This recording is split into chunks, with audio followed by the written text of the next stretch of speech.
Welcome to Crocheting with Detel. Many times you will need to join row ends together, and today I'm going to show you the whip stitch. The whip stitch is best for joining crocheted rows made of shorter stitches, such as a single crochet. The stitch creates a smooth seam that is almost invisible from the right side of the fabric. I'm using a large plastic needle with a little bent tip. It just makes it easier to go through the stitches. I love using this technique for blankets, headbands, and a lot of other projects. So what I did was I crocheted a small piece of fabric to demonstrate the whip stitch. I used a Lion brand number 6 super bulky yarn so it's easier to see. All right, let's get started. The first thing you want to do is when working a project that has to be turned inside out, always do the whip stitch with the right sides facing each other.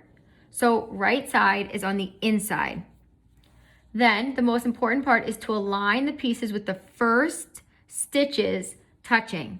All right, so this is a knot, don't get confused. You want the first stitches to be touching. So align that the right way. After you align the first stitches, we're working through the back loop. So it's the one closest to you, and then going through the front loop, which is the one furthest away from you. So let me show you. You're basically just grabbing the two loops closest to each other. This one here and this one. So you go through, grab that one. Now when you pull it through the very first time, you have to leave about 6 inches. So you're making a tail here. All right, and then you just keep going. Pull it through the back, go through the front. Go back and front. Oh, make sure you don't catch the tail. Just push it out of the way.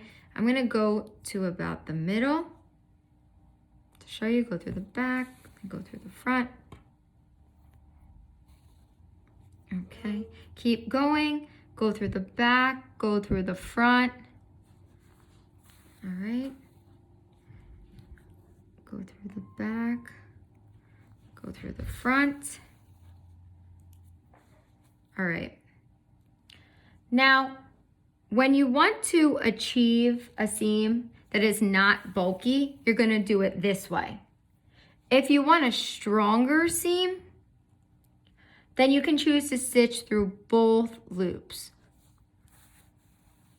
Okay, I'm going to do one more. Okay. So now if I was to go all the way down to the end, then at the end I would weave in the ends.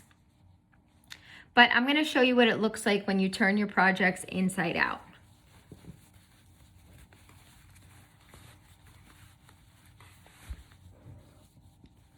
Okay, so the seam looks invisible. So now you can try the whip stitch.